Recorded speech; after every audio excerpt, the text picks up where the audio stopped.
നമസ്കാരം. കേരള BJPയുടെ മാത്രം ഒരു പ്രത്യേകത, സംസ്ഥാന നേതൃത്വത്തിൽ ആര് വന്നാലും അവർക്കെതിരെ സൈബർ അണികൾ രംഗത്തിറങ്ങുമെന്നതാണ്. മറ്റൊരു പാർട്ടിക്കും ഈ ഗതികേടില്ല.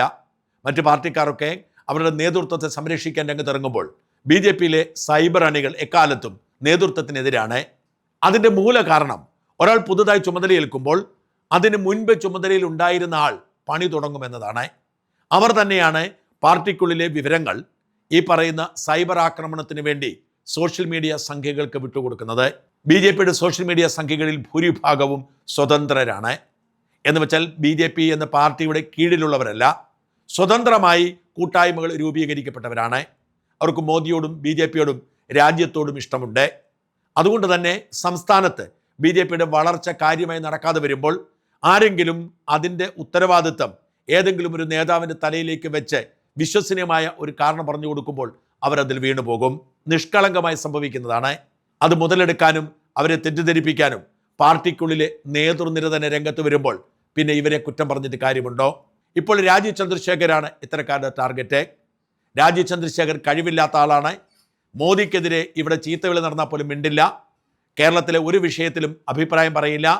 എന്ന് മാത്രമല്ല, രാജീവ് ചന്ദ്രശേഖർ തൻ്റെ ഉടമസ്ഥാവകാശത്തിലുള്ള ഏഷ്യാനെറ്റിലൂടെ BJPയെ തകർക്കാൻ ശ്രമിക്കുന്നു, ഒളിഞ്ഞും പാത്തും തുടങ്ങിയ ആരോപണം ഇപ്പോൾ സജീവമായിട്ടുണ്ട്. പ്രത്യേകിച്ച് ഡൽഹിയിലെ CJPയുടെ പ്രക്ഷോഭം വിജയിക്കുകയും കേന്ദ്ര സർക്കാർ മുട്ടുമടക്കി എന്ന തരത്തിൽ പ്രചരണം കൊടുക്കുകയും ചെയ്തതോടെ ഏഷ്യാനെറ്റിനെ മുൻനിർത്തിയുള്ള ആക്രമണം ശക്തിപ്പെട്ടു. ജാൻമണി എന്ന ഒരു ട്രാൻസ്ജെൻഡർ ആക്ടിവിസ്റ്റ് മോദിയെ അധിക്ഷേപിച്ചുകൊണ്ട് കഴിഞ്ഞ ദിവസം ഒരു വീഡിയോ ചെയ്യുന്നു. മോദിയുടെ പിതാവ് മരിച്ച 3 വർഷം കഴിഞ്ഞാണ് മോദിയുടെ അമ്മ മോദിക്ക് ജന്മം കൊടുത്തത് എന്ന അതീവ ഗുരുതരമായ ഒരു ആരോപണമാണ് ജാൻമണി ആരോപിക്കുന്നത്. ഇത് വിവാദമായതോടെ ജാൻമണി പിന്നീട് മാപ്പ് പറഞ്ഞ് രംഗത്തെത്തിയെങ്കിലും സോഷ്യൽ മീഡിയയിൽ അത് വലിയ ചൂടേറിയ വിവാദമായിരിക്കുന്നു. നിരവധി ആളുകൾ ജാൻമണിക്കെതിരെ പരാതി കൊടുക്കുകയും വീഡിയോകൾ ചെയ്യുകയും ഒക്കെ ചെയ്യുന്നുണ്ട്. ഇവിടെയും കുഴപ്പത്തിലാവുന്നത് രാജീവ് ചന്ദ്രശേഖരാണ്. എന്തു കുന്തം വിഴുങ്ങിയാണ് രാജീവ് ചന്ദ്രശേഖരും സംസ്ഥാന നേതൃത്വം ഇരിക്കുന്നത്? അവരെന്താണ് മിണ്ടാത്തത് എന്ന് ചോദിച്ച് സൈബർ അണികൾ ആക്രമണം ശക്തിപ്പെടുത്തിയിട്ടുണ്ട്. ഈ സൈബർ സംഖ്യകൾക്കൊപ്പം BJPയിൽ അംഗത്വം പോലുമില്ലാത്ത ഹാഫ് സംഖ്യകൾ കൂടി ചേരുന്നതോടെ രാജീവ് ചന്ദ്രശേഖർ എയറിലാണ്. എൻ്റെ സഹപാഠിയും ഹാഫ് സംഘടനയുമായ PK ഷിബി ഇങ്ങനെ എഴുതുന്നു: BJPക്ക് ആർജവമുണ്ടെങ്കിൽ ഈ മനുഷ്യനെ കേരളത്തിൽ നിന്ന് മാറ്റി നിർത്തൂ. ഇയാളുടെ ഉടമസ്ഥതയിലുള്ള ഏഷ്യാനെറ്റ് ന്യൂസ് എന്ന ദേശവിരുദ്ധ മാധ്യമമാണ് കൂറ വിപ്ലവത്തിന് ഏറ്റവും കൂടുതൽ വളം ഇട്ടുകൊടുത്തത്. രാജ്യത്തെ വിറ്റാണെങ്കിലും കാശുണ്ടാക്കുകയാണ് ലക്ഷ്യമെങ്കിൽ വല്ല കമ്പിപ്പാരയും എടുത്ത് കക്കാൻ പോകണം മിസ്റ്റർ. സ്വന്തം സ്ഥാപനത്തെ കൊണ്ട് ഇമാതിരി വിടുപണി ചെയ്യിച്ച് കാശുണ്ടാക്കാൻ നിൽക്കരുത്. ഒരു BJPക്കാരിയല്ലാത്ത ഞാൻ പോലും കഴിഞ്ഞ ഒരാഴ്ച മണിക്കൂറുകൾ ദിവസവും പണിയെടുത്ത് എൻ്റെ രാജ്യത്തിന് വേണ്ടി. BJP സംസ്ഥാന പ്രസിഡന്റ് ചാനൽ ലോകത്തിന് മുൻപിൽ എൻ്റെ രാജ്യത്തെ മാനം കെടുത്തുന്നു. എല്ലാവരും ഇതൊന്ന് ഷെയർ ചെയ്യൂ. ഇത്തരത്തിലുള്ള പോസ്റ്റുകളും ഷെയറുകളും ഒട്ടുമിക്ക സംഘപരിവാർ ഗ്രൂപ്പുകളിലും നിറഞ്ഞാടുകയാണ്. ചില കമൻറ്റുകളിൽ ഇങ്ങനെ പറയുന്നു: കേരള BJPക്ക് പ്രതിഷേധങ്ങൾക്ക് പഴയ തീവ്രത ഇല്ലാത്തത് പലരുടെയും ഭയമില്ലാതാക്കി. അതാണ് രാജ്യത്തെയും പ്രധാനമന്ത്രിയെയും എന്തും പറയാം എന്ന സാഹചര്യത്തിൽ എത്തിച്ചത്. ആ ഒരു പോസ്റ്റിനടിയിൽ രാജീവ് ചന്ദ്രശേഖരാണ് BJPയെ ഇല്ലാതാക്കുന്നത്. അയാളുടെ ഏഷ്യാനെറ്റ് ചാനലും അയാളെ BJPയിൽ നിന്ന് പുറത്താക്കിയില്ലെങ്കിൽ ഉള്ള BJPക്കാർ കൂടി BJP വിട്ടുപോകും. ഈ ചാനലും ചാനൽ മുതലാളിയുമാണ് BJPയുടെ ശത്രു.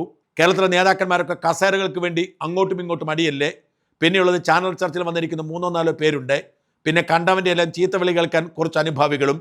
ഫേസ്ബുക്കിൽ ഇവരൊക്കെ എന്തെങ്കിലും ഒരു സമരം കേരളത്തിൽ നല്ലതുപോലെ ചെയ്തിട്ടുണ്ടോ? അതൊന്നും അവർക്ക് കഴിയില്ല. അവർക്ക് കസേരയാണ് വേണ്ടത്. ഫണ്ട് അടിച്ചു മാറ്റുന്ന തിരക്കിലായിപ്പോയി. അതിൻ്റെ ഇടയിൽ പ്രതിഷേധത്തിന് തീവ്രത അളക്കാൻ ഒക്കുമോ? BJP നേതാക്കന്മാർ സ്വന്തം കാര്യം നോക്കി നടക്കുകയാണ്. ആകെ കൂടി പണിയെടുക്കുന്ന ഇപ്പോൾ ഷോൺ ജോർജ്. അത്തരത്തിലുള്ള പോസ്റ്റുകളും കമൻറ്റുകളും ഇങ്ങനെ വന്നുകൊണ്ടേയിരിക്കുന്നു. ഇത്തരം പ്രചരണങ്ങൾക്കെതിരെ സംസ്ഥാന നേതൃത്വം മൗനം പാലിക്കുന്നത് കൊണ്ട് ഇതിന് തീവ്രത വർദ്ധിച്ചു വരികയാണ്. വാസ്തവത്തിൽ പലരും മനസ്സിലാകാതെ പോകുന്ന ഒരു യാഥാർത്ഥ്യമുണ്ട്. രാജീവ് ചന്ദ്രശേഖരൻ തീരുമാനിച്ചാൽ തിരുത്താൻ ഏഷ്യാനെറ്റിന് കഴിയില്ല എന്നത്. രാജീവ് ചന്ദ്രശേഖരൻ അല്ല ഏഷ്യാനെറ്റിൻ്റെ ഉടമ. രാജീവ് ചന്ദ്രശേഖരന് മുഖ്യ പങ്കാളിത്തമുള്ള ജുപ്പിറ്റർ ക്യാപിറ്റൽ എന്ന ഒരു ഇൻവെസ്റ്റ്മെൻറ്റ് കമ്പനിയാണ് ഏഷ്യാനെറ്റിൽ ഇൻവെസ്റ്റ് ചെയ്തിരിക്കുന്നത്. വെറും ഇൻവെസ്റ്റർ എന്നതിനപ്പുറത്തേക്ക് ഒരു ബന്ധവും രാജീവ് ചന്ദ്രശേഖർക്കില്ല. ഏതൊരു വ്യക്തിക്കും ഏതൊരു സ്ഥാപനത്തിലും ഇൻവെസ്റ്റ് ചെയ്യാം. അതിനർത്ഥം ആ ഇൻവെസ്റ്റർക്ക് ആ സ്ഥാപനത്തിൻ്റെ നടത്തിപ്പിൽ ഇടപെടാൻ കഴിയുമെന്നല്ല. ഇവിടെ രാജീവ് ചന്ദ്രശേഖർ ഒരു മാധ്യമ സ്ഥാപനം തുടങ്ങി, അത് ആരെയെങ്കിലും നടത്തിപ്പേൽപ്പിച്ചതല്ല. നേരെ മറിച്ച് നടന്നുകൊണ്ടിരിക്കുന്ന ഒരു മാധ്യമ സ്ഥാപനത്തിൽ ഇൻവെസ്റ്റ് ചെയ്തതാണ്. രാജീവ് ചന്ദ്രശേഖർ വിചാരിച്ചാൽ ഏഷ്യാനെറ്റിൻ്റെ എഡിറ്റോറിയൽ പോളിസി മാറ്റുക സാധ്യമല്ല. രാജീവ് ചന്ദ്രശേഖരന് വേണമെങ്കിൽ ഏഷ്യാനെറ്റിന്റെ എഡിറ്റോറിയൽ പോളിസിയിൽ എതിർപ്പ് പ്രകടിപ്പിച്ചുകൊണ്ട് അദ്ദേഹത്തിന്റെ ഇൻവെസ്റ്റ്മെന്റ് പിൻവലിക്കുക മാത്രമേ ഉള്ളൂ. രാജു പിൻവലിച്ചാൽ മറ്റൊരു ഇൻവെസ്റ്റർ വരും. കാരണം കേരളത്തിൽ ലാഭത്തിലോടുന്ന ഏക ന്യൂസ് ചാനൽ ഏഷ്യാനെറ്റാണ്. രാജീവ് ചന്ദ്രശേഖരന്റെ കമ്പനി ഇൻവെസ്റ്റ് ചെയ്യുന്നു എന്നതല്ലാതെ രാജീവിന് ആ ചാനലിൽ ഒരു ഇടപാടുമില്ല എന്ന് മനസ്സിലാക്കാതാണ് രാജീവ് ചന്ദ്രശേഖർ എന്ന മുതലാളി എന്ന് പറഞ്ഞ് ബഹളം വെക്കുന്നത്. എന്ന് മാത്രമല്ല, നിയമപരമായി ഓരോ മാധ്യമ സ്ഥാപനത്തിനും ഒരു എഡിറ്റോറിയൽ പോളിസി ഉണ്ട്. ആ എഡിറ്റോറിയൽ പോളിസി തീരുമാനിക്കുന്നത് അതിന് മുതൽ മുടക്കുന്നവരല്ല, നേരെ മറിച്ച് ആ സ്ഥാപനത്തിന്റെ ദൈനംദിന നടത്തിപ്പിന്റെ ഉത്തരവാദിത്വമുള്ളവരാണ്. ഏഷ്യാനെറ്റിന്റെ ദൈനംദിന നടത്തിപ്പും എഡിറ്റോറിയൽ പോളിസിയും രൂപീകരിക്കുന്നത് അതിന് പണം കൊടുത്തവരല്ല. ഏഷ്യാനെറ്റ് തുടർന്നു വന്നിരുന്ന പോളിസിയിൽ ഇടപെടില്ല എന്ന് ഉറപ്പിലാണ് നിക്ഷേപം പോലും സ്വീകരിക്കുന്നത്. ഈ അടിസ്ഥാന കാര്യം മനസ്സിലാക്കാതാണ് ആളുകൾ ബഹളം വയ്ക്കുന്നതും ഗോഗോ വിളിക്കുന്നതും. ഇവർ മനസ്സിലാക്കാതെ പോകുന്ന മറ്റൊരു കാര്യം, ഏറ്റവും അധികം BJPക്ക് വേണ്ടി പണിയെടുക്കുന്ന, രാജ്യത്തെ ഏറ്റവും അധികം ആളുകൾ കാണുന്ന അർണാബ് ഗോസ്വാമിയുടെ റിപ്പബ്ലിക് TVയുടെ മുഖ്യ നിക്ഷേപകൻ രാജീവ് ചന്ദ്രശേഖർ ഡയറക്ടറായിരിക്കുന്ന ജൂപ്പിറ്റർ ക്യാപിറ്റൽ തന്നെയാണ്. അവിടെ രാജീവ് ചന്ദ്രശേഖർ ഇടപാടുകൾ നടത്തുന്നത് കൊണ്ടല്ല മോദിക്കും BJPക്കും അനുകൂലമായ ചാനൽ മാറിയത്. അർണാബ് ഗോസ്വാമി എന്ന നടത്തിപ്പുകാരന്റെ നിലപാട് അതായതുകൊണ്ടാണ്. നിക്ഷേപകരുടെ ലാഭ താല്പര്യം മാത്രമാണ് കമ്പനികൾ നോക്കേണ്ടത്. എന്നാൽ ഒരു നിക്ഷേപകന്റെ മറ്റു താല്പര്യവും ചെറുതായി പരിഗണിക്കാൻ അവർക്ക് കഴിയാറുണ്ട്. ഇവിടെ ഏഷ്യാനെറ്റ് മറ്റ് ചാനലുകളേക്കാൾ BJPക്ക് പ്രാധാന്യം പലപ്പോഴും കൊടുക്കുന്നത്, അവസരം കൊടുക്കുന്നത് ഒരുപക്ഷെ നിക്ഷേപകനായതുകൊണ്ടാവാം. മനോരമയും മാതൃഭൂമിയും 24ഉം റിപ്പോർട്ടറും ഒക്കെ ചെയ്യുന്നത് പോലെ ഏറ്റവും കുറഞ്ഞത് കള്ളപ്രചരണം ഏഷ്യാനെറ്റ് ചെയ്യുന്നില്ല. എന്നാൽ ഒരു ജനകീയ വിഷയം ഏറ്റെടുക്കുമ്പോൾ ഏഷ്യാനെറ്റിന് BJPയുടെ താല്പര്യമല്ല, ജനങ്ങളുടെ താല്പര്യമാണ് പരിഗണിക്കേണ്ടി വരിക. അത് മനസ്സിലാക്കാതെ ബഹളം വയ്ക്കുന്നതുകൊണ്ട് കാര്യവുമില്ല. വിജയ് മേനോൻ എന്നയാൾ എഴുതിയിരിക്കുന്ന ഒരു പോസ്റ്റ് ഇതുമായി ബന്ധപ്പെട്ട ആശയക്കുഴപ്പങ്ങൾ പരിഹരിക്കും. രാജീവ് ചന്ദ്രശേഖരനെയും ഏഷ്യാനെറ്റ് ന്യൂസിനെയും ബന്ധപ്പെടുത്തി സോഷ്യൽ മീഡിയയിൽ നടക്കുന്ന ചർച്ചകളിൽ രണ്ട് അതിരുകടന്ന വാദങ്ങൾ കാണാം. ഒന്ന്, രാജീവ് ചന്ദ്രശേഖരൻ ഏഷ്യാനെറ്റ് ന്യൂസുമായി യാതൊരു ബന്ധവുമില്ല. മറ്റൊന്ന്, ഏഷ്യാനെറ്റ് ന്യൂസിൽ വരുന്ന ഓരോ വാർത്തയ്ക്കും പിന്നിലും രാജീവ് ചന്ദ്രശേഖരാണ്. രണ്ടും ഒരുപോലെ അംഗീകരിക്കാൻ കഴിയില്ല. ലഭ്യമായ രേഖകൾ പരിശോധിച്ചുകൊണ്ട് വിഷയം സംസാരിക്കേണ്ടത്. ആദ്യം ഓണർഷിപ്പ്. ഏഷ്യാനെറ്റ് ന്യൂസ് എന്ന മലയാളം വാർത്താ ചാനൽ നടത്തുന്നത് Asianet news network private limited ആണ്. മീഡിയ ഓണർഷിപ്പ് മോണിറ്റർ പ്രസിദ്ധീകരിച്ച കോർപ്പറേറ്റ് ഓണർഷിപ്പ് വിവരങ്ങൾ പ്രകാരം ഏഷ്യാനെറ്റ് ന്യൂസ് നെറ്റ്വർക്കിന്റെ പ്രധാന share holder Jupiter capital private limited ആയിരുന്നു. ജൂപ്പിറ്റർ ക്യാപിറ്റലിന്റെ ഓണർഷിപ്പ് സ്ട്രക്ചർ പിന്തുടരുമ്പോൾ രാജീവ് ചന്ദ്രശേഖരന്റെ കമ്പനികളിലേക്കാണ് എത്തുന്നത്. ആ രേഖകൾ രാജീവ് ചന്ദ്രശേഖരന് ഏഷ്യാനെറ്റ് ന്യൂസ് നെറ്റ്വർക്കിൽ സബ്സ്റ്റാൻഷ്യൽ ബെനഫിഷ്യൽ ഓണർഷിപ്പ് ഉണ്ടായിരുന്നതായി വ്യക്തമാക്കുന്നു. അതിനാൽ രാജീവ് ചന്ദ്രശേഖരൻ ഏഷ്യാനെറ്റ് ന്യൂസുമായി ഒരു ബന്ധവുമില്ല എന്ന് പറയുന്നത് വസ്തുതാപരമായി ശരിയല്ല. അതേസമയം മറ്റൊരു കാര്യം അതിലും പ്രധാനമാണ്. കോർപ്പറേറ്റ് ഓണർഷിപ്പ് എന്നതും ഒരു ന്യൂസ് റൂമിന്റെ ഓരോ ദിവസത്തെയും എഡിറ്റോറിയൽ ഡിസിഷൻ എടുക്കുന്നതും രണ്ടാണ്. ഒരു സ്ഥാപനത്തിന്റെ സാമ്പത്തികമായോ ബെനഫിഷ്യൽ ഓണർഷിപ്പ് വഴിയോ താല്പര്യമുണ്ടെന്നതുകൊണ്ട് മാത്രം ആ സ്ഥാപനത്തിലെ ഓരോ വാർത്തയും ഹെഡ്ലൈനും ഡിബേറ്റും ആങ്കറിന്റെ അഭിപ്രായവും ആ വ്യക്തിയുടെ നിർദ്ദേശപ്രകാരമാണെന്ന് സ്ഥാപിക്കാനാവില്ല. അത്തരമൊരു എഡിറ്റോറിയൽ ഇന്റർവെൻഷൻ ആരോപിക്കുന്നുവെങ്കിൽ അതിന് പ്രത്യേക തെളിവ് ആവശ്യമാണ്. ഇവിടെ റിപ്പബ്ലിക് TVയുടെ ചരിത്രവും ശ്രദ്ധേയമാണ്. റിപ്പബ്ലിക് TV 2017 ആരംഭിച്ചപ്പോൾ രാജീവ് ചന്ദ്രശേഖരുമായി ബന്ധപ്പെട്ട ഏഷ്യാനെറ്റ് ജൂപ്പിറ്റർ ക്യാപിറ്റൽ ഇൻട്രസ്റ്റ് അതിന്റെ ഫണ്ട് ഓണർഷിപ്പ് സ്ട്രക്ചറിൽ പങ്കാളികളായിരുന്നു. മീഡിയ ഓണർഷിപ്പ് മോണിറ്റർ രാജീവ് ചന്ദ്രശേഖരെ റിപ്പബ്ലിക് TVയുടെ ഫൗണ്ടറായും രേഖപ്പെടുത്തുന്നു. ഇനി ഒരു ലളിതമായ ചോദ്യം, റിപ്പബ്ലിക് TVയും ഏഷ്യാനെറ്റ് ന്യൂസും ഒരേ എഡിറ്റോറിയൽ പോളിസി പിന്തുടരുന്ന രണ്ട് ചാനലുകളാണോ? അവയുടെ വാർത്താ അവതരണവും രാഷ്ട്രീയ വിഷയങ്ങളോടുള്ള സമീപനവും പൊതുവെ ഒരുപോലെയാണെന്ന് പറയാൻ കഴിയില്ല. അപ്പോൾ ഒരു കാര്യം വ്യക്തമാകുന്നു, ഒരു ബിസിനസ്മാന്റെ ഇൻവെസ്റ്റ്മെന്റ് ഓണർഷിപ്പ് ഇൻട്രസ്റ്റ് വ്യത്യസ്ത മാധ്യമ സ്ഥാപനങ്ങളിൽ ഉണ്ടാകാം.